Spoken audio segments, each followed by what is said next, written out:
የአዲስ አበባ ከተማ አስተዳደር በከተማዋ ከሚገኙ የተለያዩ ትምህርት ቤቶች የተወከሉ መምህራን ጋር ውይይት አካሂዷል። ከተማ አቀፍ የመምህራን የውይይት መድረክ በየደረጃው ሲካሄድ የቆየ ሲሆን የውይይቱ ማጠቃለያ መርሃ ግብር ነው ከንቲባ አዳነች አቤቤና የከተማው ከፍተኛ የመንግስት የሥራ ኃላፊዎች በተገኙበት የተከናወነው። በመድረኩ መክፈቻ ላይ ከንቲባ አዳነች አቤቤ የውይይቱ መድረክ ዓላማ የመምህራንን ጥያቄዎች በማድመጥ ምላሽ ለመስጠት እንደሆነ አንስተዋል። የዛሬው ውይይት ዓላማው እንደምታውቁት ከታች ስትወያዩበትም እንደመጣችሁት ማንኛውም ሀገራዊ ጉዳይ ላይ ተቀራርበን ፍለፊት እንነጋገራለን። ሀገራችንን በመገንባት ረገድ ትምህርት መሰረታዊ ሚና አለው።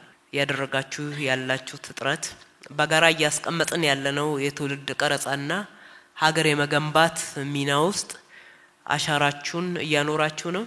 ይህን ሚናችሁን እንዴት አጠናክሮ መቀጠል እንደሚገባ እንደሚያስፈልግ መወያየት እና በዛ ላይም የሚቀመጡ ቀጣይ አቅጣጫዎችን ተግባብተንበት ለተግባራዊነቱን በጋራ እንድንረባረብ ነው። ትክክለኛ እርምጃ ልንወስድባቸው ማስተካከያ ልናደርግባቸው ወይም ደግሞ አጠናክረን ልንቀጥልባቸው የሚገባ ጠንካራ ጎኖችን ከእናንተም አዳምጠን በእቅዶቻችን ውስጥ የሚቀጥለው በጀት ዓመት ይታቀዳል።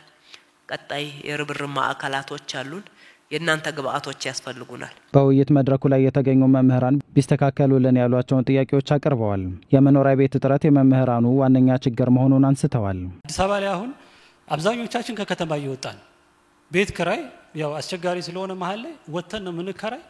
ረጃጅም ጉዞ ነው አድርገን ወደ መሃል ከተማ ምንመጣ።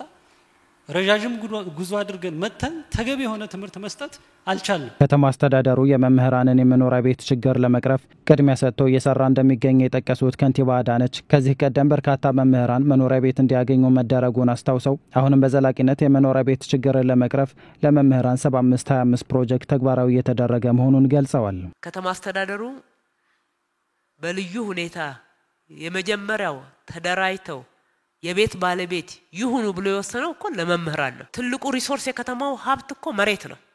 መሬትን አቀረበ ከንግድ ባንክ ጋራ ኦልሞስት 2 አመት የፈጀ ኔጎሺዬሽን ነው ስናካሄድ የቆየነው። ከዛ ውስጥ ወደ 120 ቢሊዮን ብር የሚሆን ቤት እንዲገነባላችሁ በጀት አዘጋጅቻለሁ ብሎ ንግድ ባንክ ሲናገር ከዚህ በላይ ብስራት ያለ አይመስለኝም። እኔ ሰርፕራይዙ ይሄ ነው። የኑሮ ጫናን ሊቋቋም የሚችል የጥቅማ ጥቅም ጥያቄ ከመምህራኑ ተነስቷል። ከቅርብ ጊዜያት በፊት ለመምህራን የጥቅማ ጥቅም ማሻሻያ መደረጉ የተገለጸ ሲሆን ተጨማሪ ማሻሻያ በሀገር አቀፍ ደረጃ ከሚደረገው የመምህራን ውይይት በኋላ የሚወሰን እንደሆነ ከንቲባ አዳነች አስረድተዋል። እንዴት ነው ምግብ የሚለው በስም ስንጠራው ኒውትሪሽን ዳይት የምንለው ምንድነው? አብዛኛ ምግቦች እኮ ከቤታችን ኮብልለው ወጥተዋል።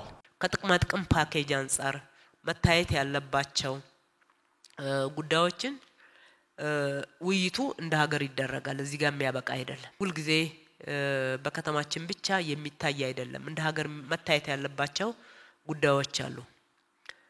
ሀገራዊ ሁኔታውን ግን በተረዳ መንገድ ባገናዘበ መንገድ ኳሱን ወደዛ ነው ወደዚህ ምን ወረውርበት ምክንያት የለም። የጋራ ጉዳያችን ነው። ስለዚህ እሱን ባገናዘበ መንገድ ከትምህርት ሚኒስቴርም ጋራ ተመካክረን እዚህ ላይ ምናደርጋቸው ማሻሻያዎች ካሉ እናሳውቃቸዋለን። ከተማ አስተዳደሩ መምህራን የነጻ ሕክምና የሚያገኙበት የራሳቸውን ሆስፒታል ለመገንባት የሚያስችላቸውን መሬት ከመስጠቱ በተጨማሪ 50 ሚሊዮን ብር ማስጀመሪያ በጀት መስጠቱን ከንቲባው አስታውሰዋል።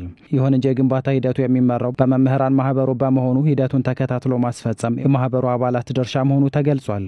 መምህራን ሆስፒታል እና ለኮሜርሻል ገቢ ማስገኛ ቦታ ያስፈልገናል ህንጻን ገንባ ስትሉ መምህራን ማህበር መጡ ተነጋገር በሚቀጥለው ውሳኔን ያስተላለፍነው። ከዛ ለካቢኔያችን አቅርበን ከሊዝ ነፃ ነው ብቻ ሳይሆን 30 ሚሊዮን ነበር ያን ያልኩት ግን የሰጠነው 50 ሚሊዮን ነው። ጨምረን ነው የሰጠነው። አላጎደልንም። ቃላችንን ጠብቀን ነው። አሁንም እንዲገነባ እንፈልጋለን። በኮሪደር ልማት ሳንነካው ያለፍነው መምህራን ማህበር ያቃል። የመምህራን ማህበርን ቦታ ነው። የመምህራኖቹን ቦታ ነው። አሁን መስራት ላይ እኛም ታጥሮ እንዲቀመጥ አንፈልግም። እናንተም አትተኙ፣ ተንቀሳቀሱ፣ ግድ የለም። በነጻ ትራንስፖርት አገልግሎት አሰጣጡ ላይ ይገጥመናል ያሏቸውን ችግሮች በከተማ አቀፍ የመምህራን የውይይት መድረክ ላይ ያቀረቡ ሲሆን በተሰጠው ምላሽ ይህንን ለማስተካከል ከሚመለከተው መስሪያ ቤት ጋር ንግግር መደረጉ ተጠቁሟል። ከመምህር በላይ ማን ነው ሰርቭ የሚያደርገው? መምህራኖች ቀጥታ ወደ ስራቸው ከዛ ወደ ቤታቸው መመላለስ የሚችሉበት ያው ነፃ አውቶቡስ ሰርቪስ ያገኙ ያልንበት ያው በፈታዊነት ካለችን የማካፈል ጉዳይ ነው። በክብር መምህራኖችን የሚያገለግሉ እንዳሉሉ ያጠፉ እንዳሉ እናንተም የጠቆማችሁት እኛም የደረስንባቸው አሉ እሱን እናስተካክለን እርምጃ እንወስዳለን። በውይይቱ ማጠቃለያ ላይ በሀገር አቀፍ ደረጃ ለሚካሄደው የመምህራን ውይይት ላይ የሚሳተፉ ተወካዮች ተመርጠዋል።